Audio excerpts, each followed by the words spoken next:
Bonjour à tous. Et pendant ce temps-là, pendant que Macron feint sa trêve politique, ils sont en train de construire ce gouvernement de coalition du PS à LR en passant par les macronistes, notamment pour appliquer la politique de Bruxelles qui vient de nous placer officiellement sous procédure de déficit excessif, c'est-à-dire sous tutelle. Les choses sont très claires ces dernières heures. Évidemment, on nous détourne le regard ailleurs, mais ça, ils le mettent en place. Et Macron en fume pour le mettre en place. Et vous savez, on en a parlé dès le soir de l'annonce de la dissolution le 9 juin dernier. Mais je vais vous expliquer ce qui est en train de se passer, les dernières annonces, les dernières tractations. Le lien avec l'Union européenne, c'est très important. Et à quel point, si ça ne fonctionnait pas, par contre, ça pourrait se retourner contre Macron qui pourrait être forcé à la démission ou alors il pourrait aller vers la destitution si les parlementaires utilisent l'article 68 de la Constitution. Tous les scénarios deviennent possibles. Dans tous les cas, ce qu'ils veulent, c'est la soumission aux politiques de Bruxelles. Et nous, ce que nous voulons, c'est notre libération nationale par la sortie de l'Union européenne, par le Frexit. Cette vidéo est très concrète. Vous allez voir, merci de la partager, pour ça de vous abonner à cette chaîne YouTube en cliquant sur le petit bouton s'abonner. Bien sûr, c'est un petit clic gratuit pour vous. Plus vous êtes abonné à la chaîne, je le redis clairement, entendez-le bien, plus vous êtes abonné à la chaîne, plus les vidéos automatiquement circulent et sont recommandées à des gens qui vont nous découvrir. C'est donc un geste extraordinaire que de s'abonner ou de se réabonner si YouTube vous a désabonné. À vous de vérifier à la chaîne par un petit clic gratuit. Profitez-en pour appuyer sur la cloche à côté, comme ça vous êtes notifié encore une fois dès qu'il y a une nouvelle vidéo automatiquement. C'est pratique pour vous. Merci beaucoup à vous pour cet abonnement à la chaîne. Allez, grande pétition nationale qui va vous parler, elle est en lien sous la vidéo en description. Elle est nouvelle, elle cartonne. Non au wokisme qui divise, qui rabaisse. Oui au patriotisme qui rassemble et qui tire vers le haut. Si vous êtes d'accord, vous signez sous la vidéo en description. C'est en rapport bien sûr aussi avec les JO, la cérémonie, mais pas que. Et puis, il y a Arras, les assises de la souveraineté, samedi 14 septembre. Il y a un monde fou qui s'inscrit en ce moment. C'est ouvert à tous, adhérents comme non-adhérents des Patriotes. Le lien pour s'inscrire est sous la vidéo d'inscription. Ne tardez plus. Ça s'inscrit très vite. C'est le 14 septembre. Allez voir les programmes et intervenants provisoires. Ça va encore s'enrichir. C'est sous la vidéo d'inscription. Le lien, je vous attends. Ne tardez plus à vous inscrire. Vraiment, c'est un bon conseil parce que ça part vraiment très très vite. Et puis, je vous attends. Le combat, il est là. Mais j'ai besoin de vous. Là, c'est la cerise sur le gâteau. C'est vraiment venir. Il faut adhérer ou reprendre votre adhésion annuelle si elle n'est plus à jour ou faire un don au mouvement pour nous aider à faire les assises et tout le reste et nos combats. Sinon, on ne peut pas. Nous sommes un mouvement qui est 100% dépendant des adhérents, réadhérents et donateurs. 100%. On a 0 centime d'aide publique, 0 centime d'aide banque, 0 centime privé, public, rien. Or, on fait, on n'arrêtera pas. Et on lâchera pas le morceau.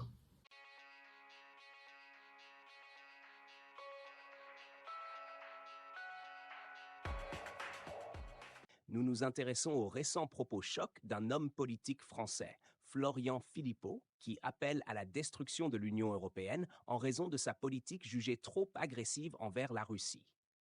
Florian Philippot, ancien vice-président du Front National et actuellement à la tête du Parti des Patriotes, ne mâche pas ses mots lorsqu'il s'agit de l'Union européenne.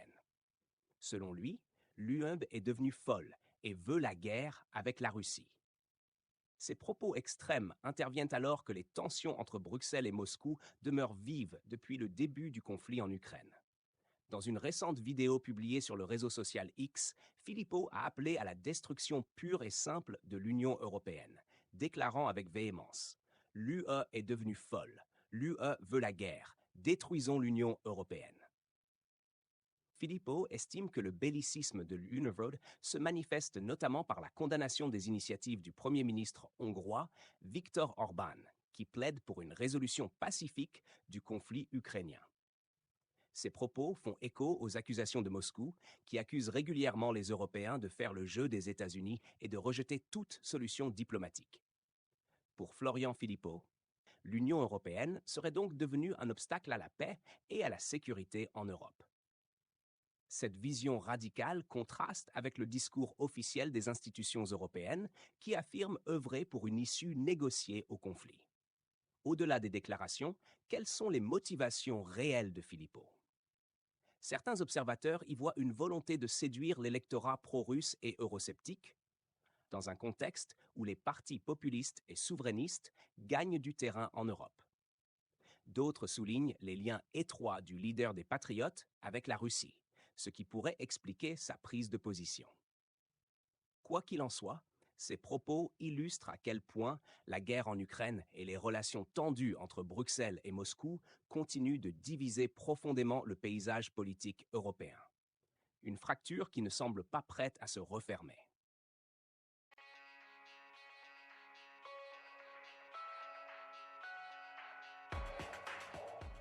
Le groupe Wagner a récemment subi des pertes notables au Mali lors de violents affrontements avec des militants armés.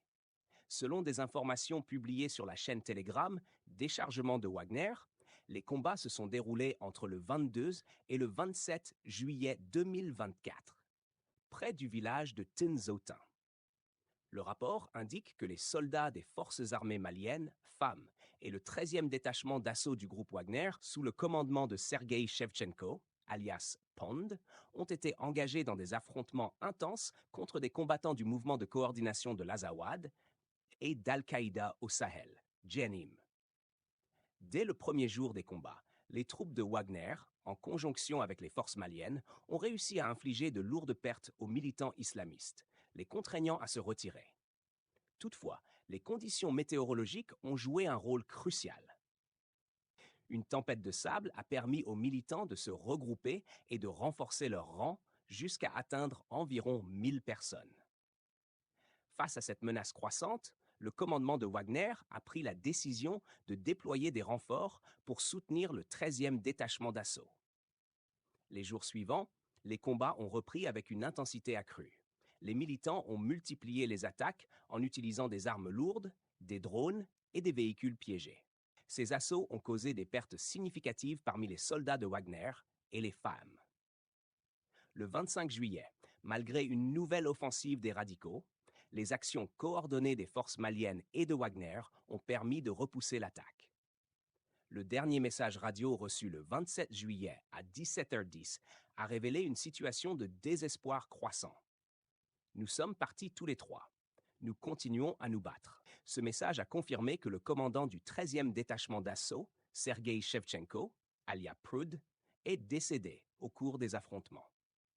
Ces incidents mettent en lumière les défis extrêmes auxquels sont confrontés les groupes paramilitaires et les forces locales dans la région sahélienne, où les conditions climatiques et la tactique des insurgés compliquent les opérations militaires.